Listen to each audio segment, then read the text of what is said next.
Hello,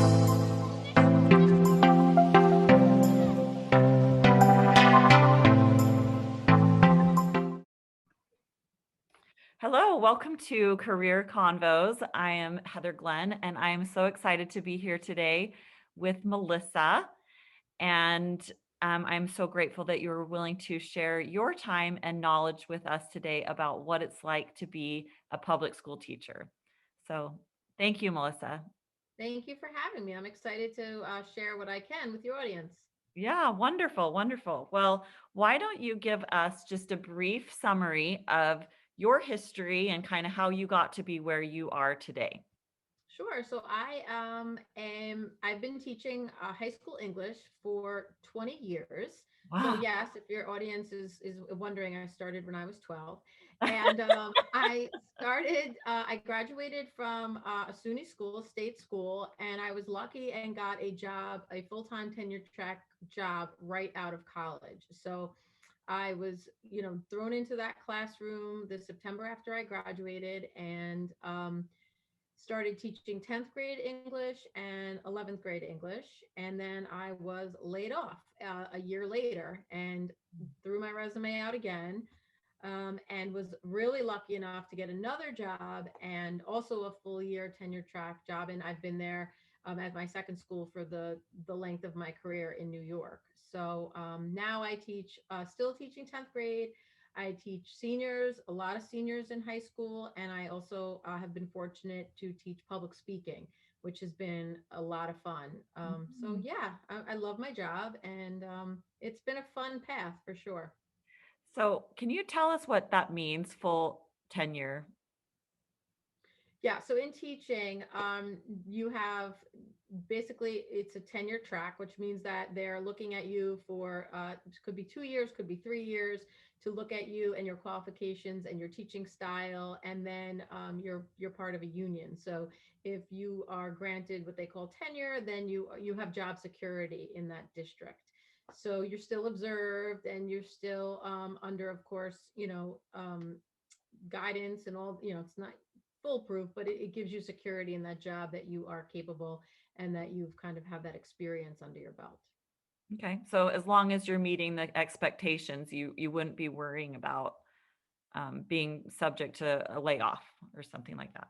Exactly. So that also helps with your seniority. So as other teachers are hired, you kind of get up on these and into that what they call a seniority. Okay. Awesome. All right. And so, why don't you tell us a little bit about your favorite parts, the best parts of being a high school English teacher, the things that you find the most enjoyment and satisfaction out of? So, yeah, I mean, the best part of my job is working with teenagers. That's first and foremost. Most people, when I say I'm a high school English teacher, they kind of cringe because teenagers do get a bad rap of being difficult and sassy. But I have to say that because I've really grown up in this space. I started teaching when I was 22, and I've grown up being around teenagers. So I've been able to kind of grow and change my teaching style as kids have kind of grown and changed. I love to write. I loved writing since high school. So to teach that skill to kids, and I believe, I know I'm biased, but I believe reading and writing is really at the foundation of everything that we do. So to teach them those skills is just a joy for me. It really is my passion. So I joke with my kids some days when we have a great class or we have a lot of fun or we're looking at a poem that I love. I say, I can't believe they just paid me for that because it's what I love. It's really what I love. What a great feeling to have, too, that you can work in a space where you feel so much excitement and appreciation. And essentially, what you're saying is it's important to you. It's These very important. Yeah. and And you get to teaching be a has part of something that feels important.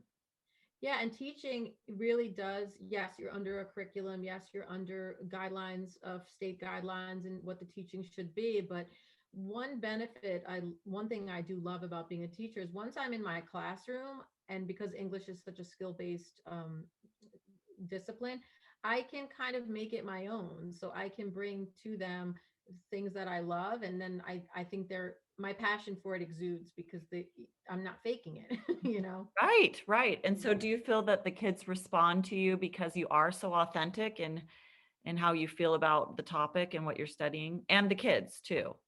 Yeah, I mean, I always, one thing that I've learned teaching for so long is that kids are, my students have been some of the most amazing people I've ever met. And I really try to treat them with the utmost respect. And if they're struggling, always come at them with kindness. And I think that's why I've been able to connect with them. Mhm, They don't need another person in their lives kind of, disciplining and wagging a finger at them. What they need is somebody that is willing to listen and wants to see them succeed and wants to cheer them on. And I think that's where, you know, I think that's where I found success in my profession, is just saying to a kid, when even when a kid is being difficult or not doing the work, like, what's going on, is kind of the way I approach them. And because I love the subject so much, it's hard for me sometimes to see them not digging in, but I know when they're not engaging, something else is going on. mhm. So I think that's where I've found the most success, is just trying to reach them. Yeah, and they can feel that, you know, other people can feel the energy that you have about a topic, and they can sense how you feel about them as a whole. So, you know, I can remember teachers where I felt like they don't like being a teacher and it's pretty obvious, you know. Yeah. So it's important to have that love for what you're doing. What are some of the things that you felt like have been challenging or that present a challenge, either just in education, public education as a whole? I mean, or just individually, what are some of the things that you see as challenging? Well, right now it is a totally different ball game, as everybody's experiencing that education in this COVID place. This COVID time is just a challenge in general. Very different, very different challenge than on a normal day to day basis in teaching. Right now, my biggest challenge is trying to get kids excited, having a good time, even if it is over Zoom. I've made, really, my goal this year is to get my students to smile, get Yeah. them to participate, make them know that they matter, so that even when they're sitting at home and clicking on that Zoom link, they know that I'm on the other end of the screen cheering them on. So that kind of challenge has shifted this year. Typically in teaching, I think my biggest challenge is when you have that kid that's just apathetic to learning, just struggling to do what he needs to do or she needs to do to succeed in the class. And I think I've always struggled with being okay with, sometimes you're not going to reach them all.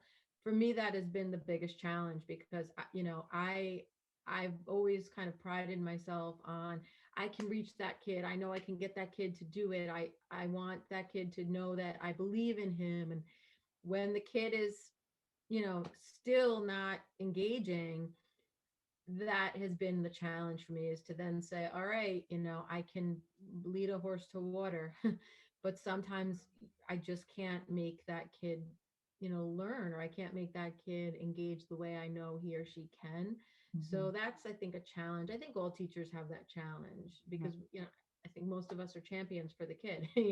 Right, right. So, Yeah, I can see that for sure. And especially because it's important to you, you know, you want it to be important to them too. I could see that kind of being contributing to that feeling as well.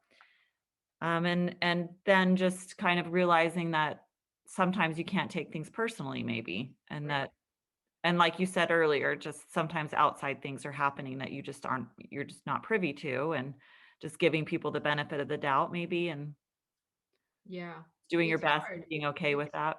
Yeah, it's definitely hard, but it's the truth. Kids have so much going on, and sometimes, honestly, the essay I've assigned is not even on their list of priorities for that day or that week. And I think as a teacher, kind of realizing that and asking, what else is going on? How can I help you succeed? Or how can I help you make this manageable? And being flexible as a teacher is so important. I think early on in my career, I felt like You want to teach them discipline, you want to teach them the deadline is important. And while those things are still important now more than ever, it's important to let them know that you care, and that the end goal is to get them to learn the material, not so much to, snag them for missing a deadline, or, catch them, trying to cheat. Or it's about, how can I help you be better? How can I help you Yeah. get to the next step So in your academic so career? more of partnering. You feel like it's more Yeah. partnering than like that top down kind of teaching. Yeah, especially since I do teach so many seniors, I'm in some many times their last stop in English before they go into college. So for me, it's about, okay, you're going to go to this big time school, you're about to write a big paycheck, a big check here. How can I get you to be ready for that? And Yeah. that is really at the heart. I always think as a teacher, it's really important to know who you are as a teacher and what you care about, and how you can put forth that into your classroom and into your teaching. Mhm. Excellent. So what are some of the things, like the key things that you felt like you've done along the way to kind of prepare you to be, like to feel good about the kind of teaching that you're able to do and to be able to have reached this point in your career where you do feel so much joy and satisfaction in your work? So early on, I mentioned I did my undergraduate degree, and then I'm a big believer in, obviously I'm a teacher, but I think we always have to keep learning. I don't think you ever stop learning. I don't think it's ever beneficial to stop growing, no matter how much you are in your profession. And I think what I did right away is I started teaching. I started to do my first master's in creative writing.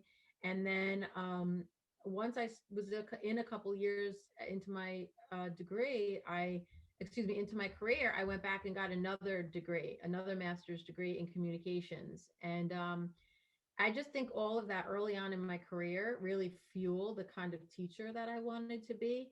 And it's also set me up to be, on the top of my game in terms of um, the pay scale, and in terms of the experience scale within my district. And then I'll be honest with you, later on, when I got married and had children, I cannot tell you how beneficial it's been to be a mom and a teacher, even though it's hard. You just have a different perspective, And I remember early on in my career, my own mother saying, "You'll feel different about that when you're a mother," about a kid Yeah. that wasn't doing his work, or a kid that was just, giving me a hard time in class. And I always thought, that's ridiculous, but it's unfortunately, your mom's always right. It's Yeah. true. Being a mom, I've been able to come at my students in a different way and see them as the little kids that were, trying hard, and being, the son or daughter going home, and, having to share the grade with their family. And I think that's helped me with being more compassionate, and having more empathy for the kid that's struggling, Mhm. which is Yeah. surprising to me. I didn't know that was going to happen till it happened. Yeah, I can see that for sure. Just that increase in empathy as you've gotten older and maybe a little bit more wise. Yeah. And then also kind of distinguishing yourself. And another point with the degree, with the advanced degrees, and then another point that I would like to add is that if you're pursuing a profession that the idea of continuing education doesn't sound appealing, you're in the wrong profession. That's not where you want to be going.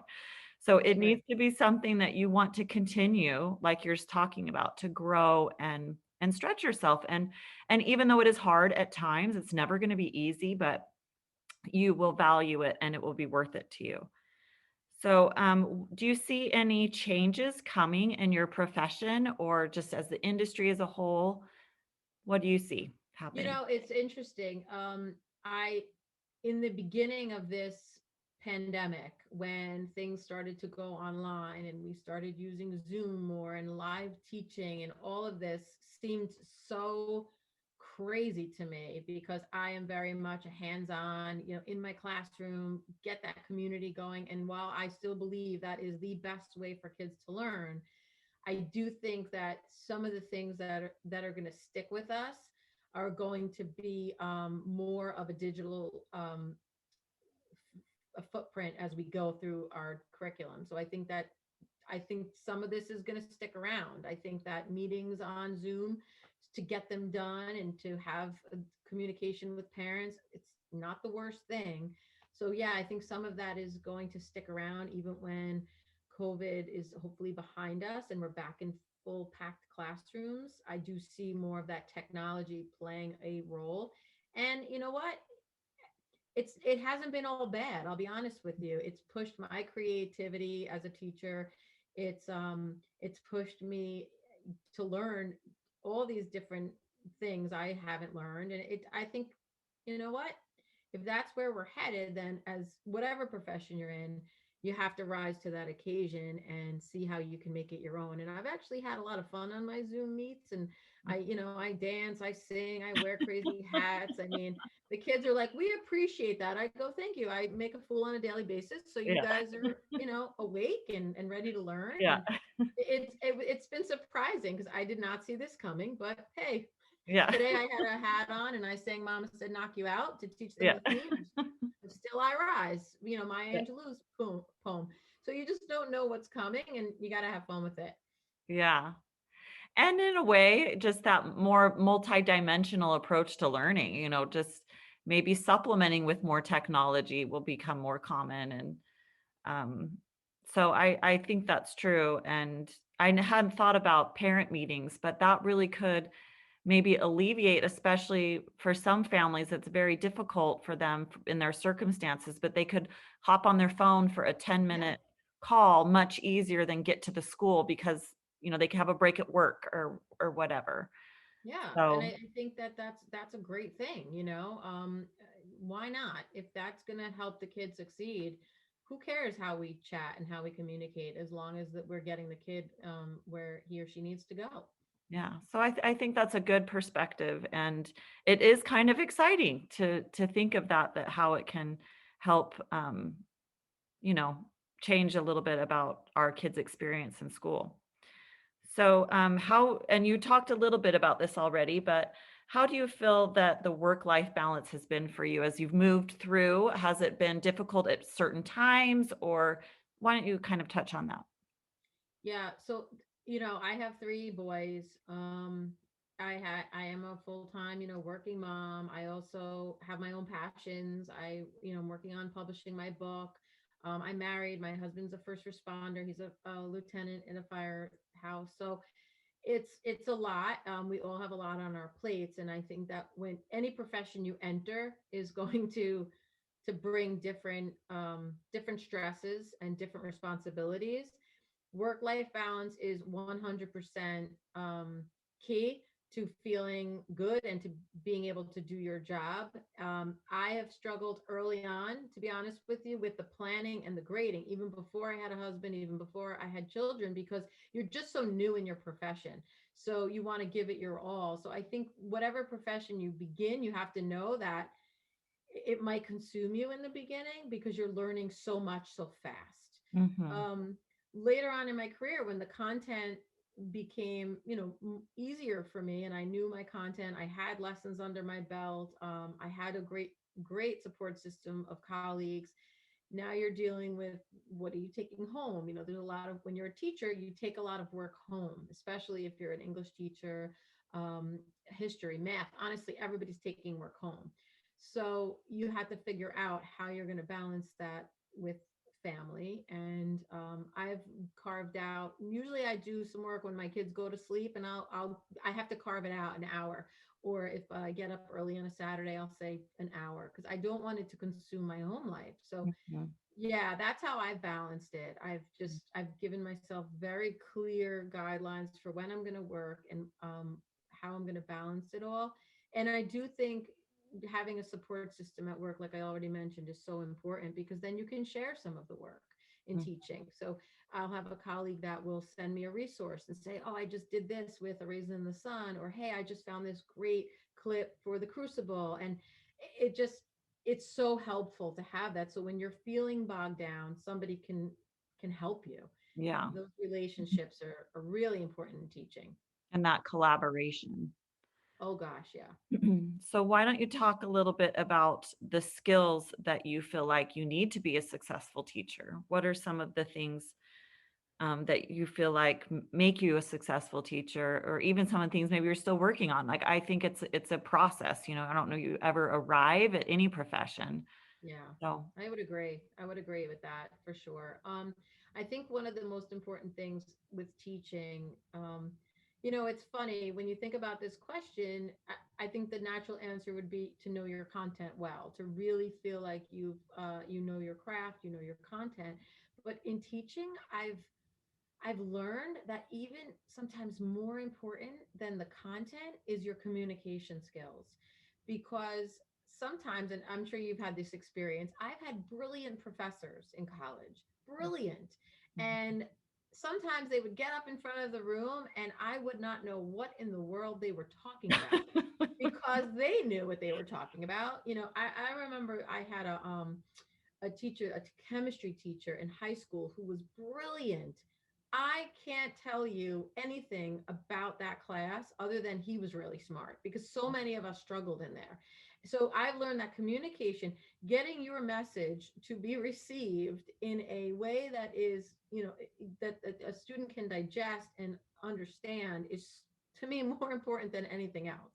so being So, able to break down complex ideas yes. and be able to explain that is more important than or you're saying that's more important than even industry knowledge or subject knowledge. I think so because, whatever book they throw at me to teach, I can read, I can research, and I can get ready with that content. But can I communicate the content and the writing? How to teaching writing is something that I think can be difficult if you don't break it down. So while Yeah. I can write the essay, no problem, that doesn't help my students. So I've learned to chunk things, I break things down, and I communicate it as though they don't know how to write it all. So Mhm. that way no one is feeling insecure in the classroom and they're not afraid to ask questions. To me, getting on their level and communicating in a way that is clear is more important than anything else. I've had math teachers too. I've had English teachers too that are talking about major concepts in books, and I'm like, I've never even heard of that concept, and they Yeah. just keep going. And half the class is lost, and nobody raises a hand because there's a level of insecurity in the room. Sure. Yeah. So, yeah, understanding those communication skills to me is number one in teaching. Yeah. And so, I know you kind of mentioned you're been working on writing a book. How do you think that has influenced your teaching? It's funny. I've always loved to write. I started, like I mentioned, I did my first master's in creative writing, but it wasn't until 2019 when I started writing this particular book that I'm in the process of looking for a literary agent for now. That I started to write this book because it was right after I had my third son. Something about that group of seniors really fired me up. They were just such a great group of kids. All my kids are amazing. I think it was just, I was in the right time and place to start writing this book, but it really was watching them do great things. I had one student that year started a podcast. I had a bunch of kids that year get up and we wrote essays about personal beliefs, and they said, we'll read these aloud. And they got up in front of the room and did that. So they were just so bold and vulnerable. And I found myself being that way with them. And then I, started thinking about how could I share some of my experience with a greater audience. And I just started writing down different stories of exactly what we're talking about, growing up. How did I find my career? Started writing stories about, you know, when I first got my heart broken, because these were the stories I just started sharing with kids organically throughout my career. This is kind of the stuff they wanted to know about while I was teaching Shakespeare. They're like, well, wait a minute. Like Shakespeare, how did you figure this out? When did you decide you wanted to be an English Yeah. teacher? They would start asking me questions and try to get to know me. And then I would start telling them stories and let them know that, hey, your teachers don't have it all figured out either. Yeah. So the kids really fueled this book. It's kind of interesting. I'm supposed to teach them, but I always say I think they teach me more than I teach them. Right. So it's kind of a little bit like your life's lessons kind of through a story format, kind of a little Yeah, bit. it's Beyond the Bell Lessons High School Failed to Teach, and it's a chronological ordered stories of coming of age stories, Mhm. really about finding a career, like I said, starting my first career, getting laid off, finding love, getting my heart broken, all the things that we all go through when we are growing up. And it ends with the chapter "Graduate with Grace," which came from kind of my words of wisdom, I would say, on the last day of all my senior classes. So I just I put it all together, and I'm excited. I'm Oh, excited to see where it goes. My yeah. kids are so great. They're cheering me on. They're following me on Instagram. They've been amazing. Yeah, they're awesome. They're like, "Are we famous yet?" Yeah. That's wonderful, and what an inspiration for them. I think, as a teacher, sort of just like a parent, almost the best gift we can give to students is a life we love ourself and an example, to be an example and an inspiration to them. Yeah, absolutely. I Is think I'm constantly telling them, go for it, dream big, go big, and I'm not, I wasn't doing it, and I'm like, you know what? right, If I really want to practice what I preach here, I'm gonna I'm gonna continue to pursue my own dream and show these kids that it's possible. So, and even for my own children at home, right? I for agree sure, with you 100%. Mom is bigger than the person who does the laundry and makes the dinner, for sure, and it's for sure. I lead by example and show them actions, actions, actions, actions. Yeah, I love that.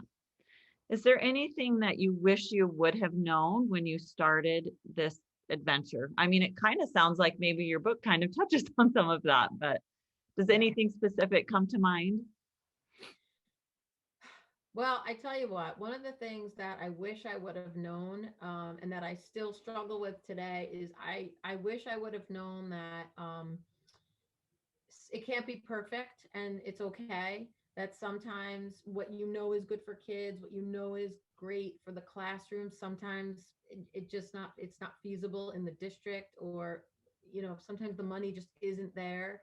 So I wish I knew then that sometimes the teacher doesn't have total control over what happens in his or her classroom, but you have to make it work, and the flexibility as a teacher is whoa. I mean, you are pivoting on a daily basis.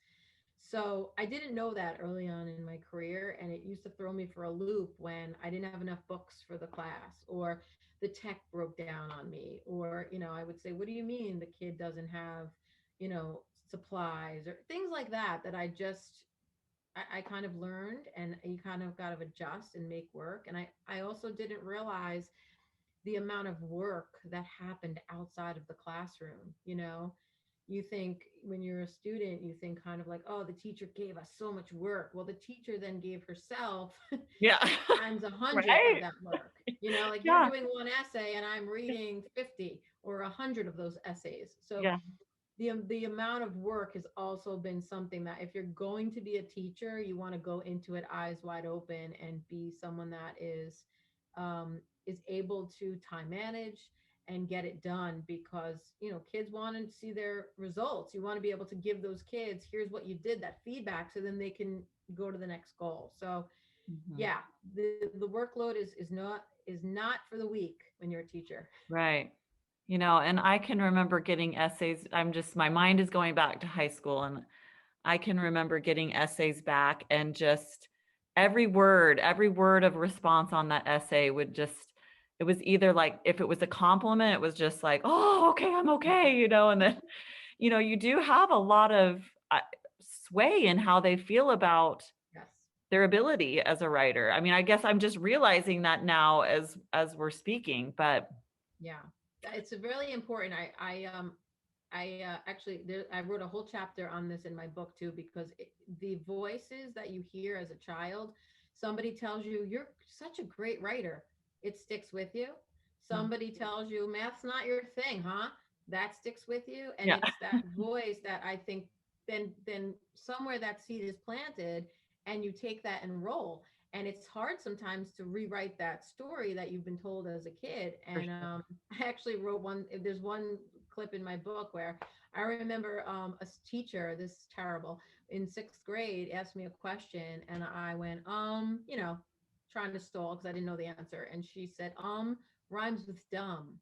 And I will never forget how terrible that made me feel. I don't remember Yeah. what the question was. I don't remember what I said next, but I remember those words. And man, you're right. Like what you give in terms of feedback in the classroom and what you write on those papers, it sticks. It really does have an impact. So again, if it's a lot of work, but it's important work, Yeah. that we're doing. Yeah. I mean, you really are shaping people. And I think in turn, it also reflects on the nobleness of teaching. I mean, it's a noble career. And it really you have the power and ability to make real lasting effect on people's lives. And I Yeah. think that's quite magnificent. So I just really appreciate you coming and being willing to share a little bit about what it's been like for you. And I just really appreciate you being so generous with your time.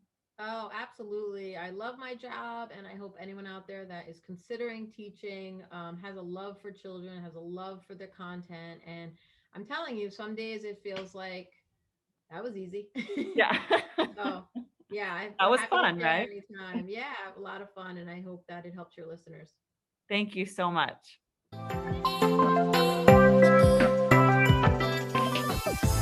This episode of Career Convos is brought to you by Aligned Ambition. If you're looking for help while preparing to enter the workforce, need tools to build your resume, or are looking for guidance in finding a career path that is a great fit for you and your personal strengths, click on the link in the show notes to learn more about what Aligned Ambition has to offer.